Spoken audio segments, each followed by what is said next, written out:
Hello students, hope you're enjoying your snow day. Today we're going to look at probability, theoretical versus experimental probability. And we talked about this a little bit yesterday. It's very similar to what we did yesterday, but I'm just going to give you a little closer look on some things. So first let's look at some definitions. Theoretical probability is the likeliness of an event happening based on all the possible outcomes. In common terms, it is what should happen.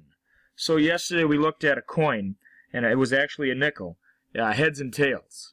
So the theoretical probability of flipping a coin and having it land on heads is 1/2. The theoretical probability of flipping a coin and having it land on tails is 1/2. It's what should happen. Now, of course, we know the theoretical probability does not always occur. And there are only two outcomes when flipping a coin, heads or tails, and it has to be one of them. So a standard die would have 6 total outcomes. If you were picking a day of the week, it would have 7 outcomes. That would be the denominator. Experimental probability is an event defined as the ratio of the number of times the event occurs to the total number of trials performed. So once again, total number of outcomes is your denominator. What actually happens is your numerator. So, for example, I flipped a nickel 20 times and got heads 14 times. The experimental probability would be 14 over 20. You would reduce that to 7/10 or 70%. Now, of course, you know that the theoretical probability is 1/2. So the experimental probability in this case was greater. However, if I kept flipping a coin, if I kept flipping that nickel 50 times, 100 times, 1,000 times, eventually it should be about 1/2 for each outcome, heads and tails. And of course, you should know this, but this is so very important. The experimental probability does not always match the theoretical probability. In fact, most of the time it doesn't. So what is the theoretical probability of? Here's 4 quick questions for you. At your computer screen, you can just kind of orally answer these questions as we go. What is the probability, the theoretical probability, of selecting the letter T from the English alphabet? So I'll let you think about that one for a moment.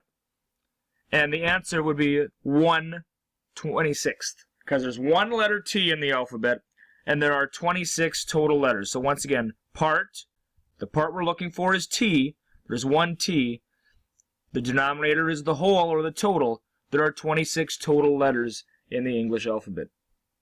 What is the theoretical probability of being born a male? That's 1/2. There are 2 genders, male and female, and there's 1 male, 1 out of 2. So that's why if you go into a hospital and look at all the babies being born, 50% of them are boys, 50% of them are girls about. Now, there might be a slight deviation from that, but generally, it's about 1/2 across the board. What is the theoretical probability of being born on a Tuesday? That would be 1/7. There are 7 days of the week. That's the total. And there is 1 Tuesday. It is 1/7. And what is the probability of rolling a number 4 on a standard die? Well, we already talked about this earlier. There are 6 possible outcomes, and there's only 1 number 4, so it's 1/6. So now, let's go to some real-life questions. Baseball season just started. I'm looking forward to the season this year, see how it goes. But since 1998, there have been 5 baseball teams in the American League Central. The Detroit Tigers, the Kansas City Royals, the Minnesota Twins, the Cleveland Indians, and the Chicago White Sox. What is the theoretical probability of any team winning the American League Central? Now, when you think about this, you might say, oh, well, hey, you know, the Indians have such good pitching this year. They have of course, I get that. But let's just say it was a randomness to it. Let's say we just picked one team at random each year. What was the theoretical probability of any team winning the American League Central? So I'll let you formulate your answer. And while you're thinking, I'm just going to talk over you. there are 5 teams. So there are 5 total outcomes. Any team, so let's say I'm choosing the Kansas City Royals. That'd be 1 out of 5. If I was choosing the Minnesota Twins, it'd be 1 out of 5. The Cleveland Indians, 1 out of 5, etc.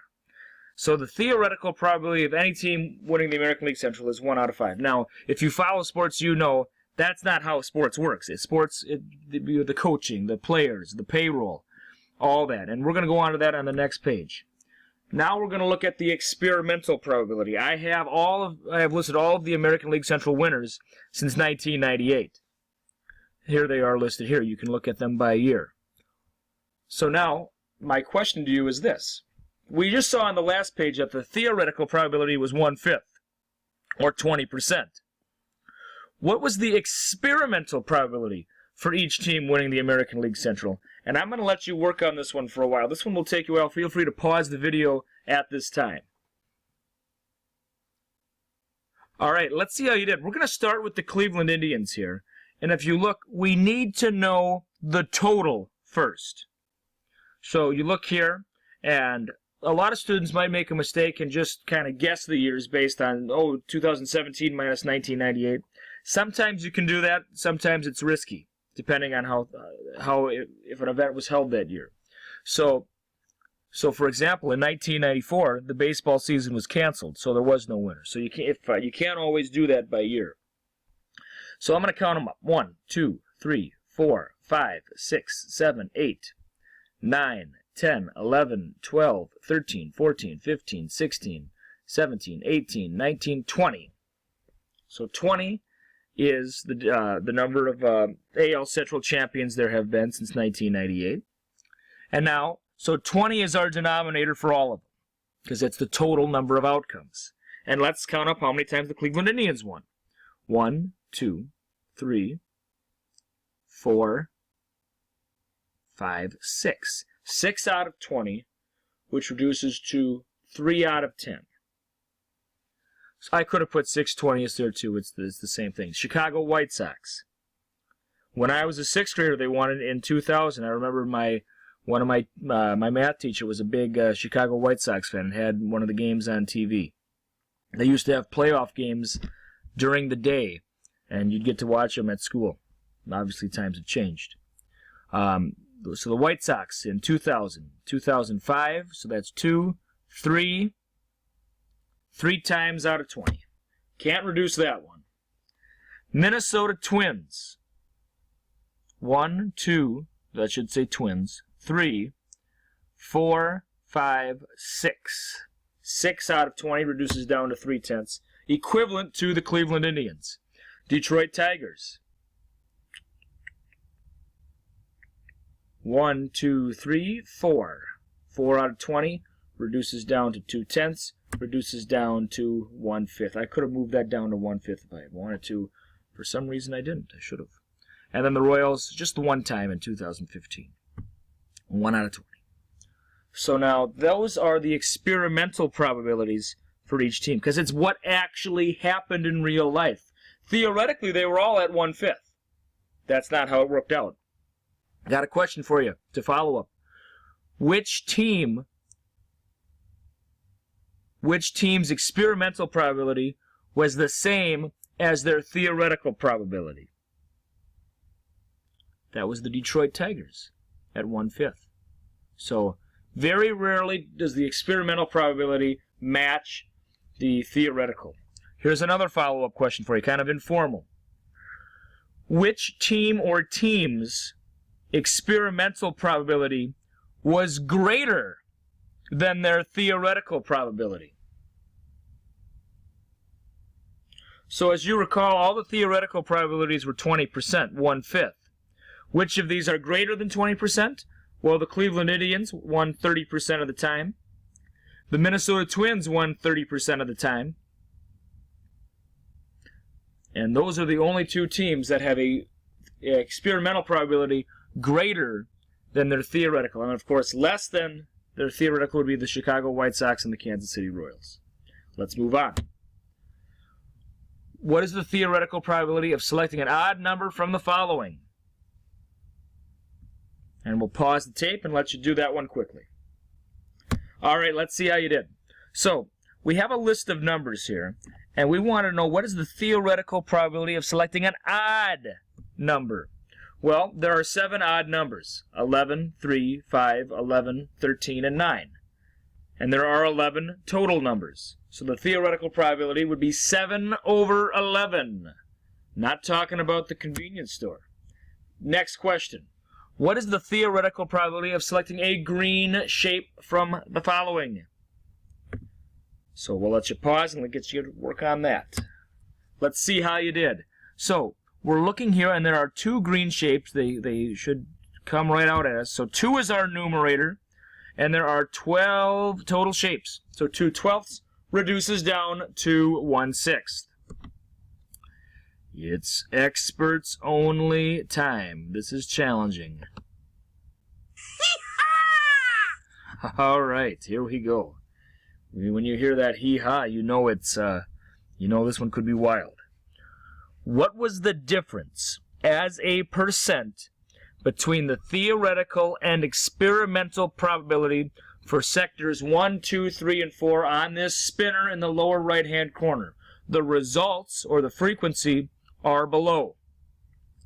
Once again, the difference as a percent between the theoretical and experimental probability for 1, 2, 3, and 4.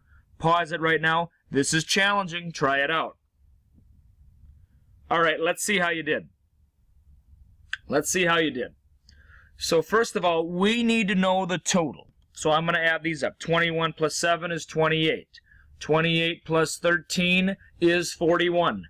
41 plus 9 is 50. So we're at 50. So 21 over 50, 7 over 50, 13 over 50, and 9 over 50. Luckily, those can be made into percentages very easily.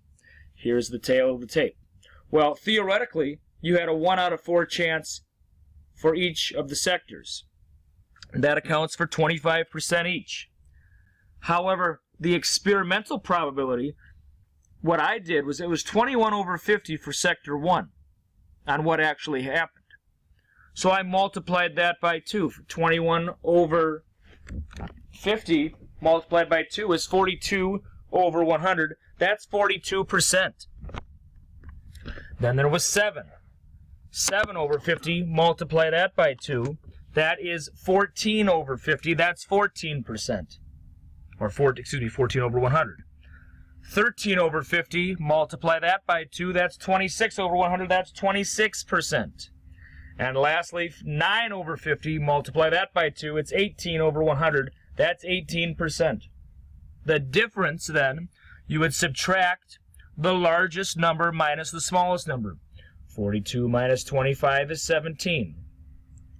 25 minus 14 is 11. 26 minus 25 is 1. 25 minus 18 is 7. Hopefully you got those. If you didn't, I would re-watch this section. Because this is if you can answer this question right here, whoopsie daisy, let's go back to that. If you can answer this question right here, you know what you're talking about. You want to come in knowing how to find the difference between theoretical and experimental tomorrow. Thanks so much. We'll see you tomorrow.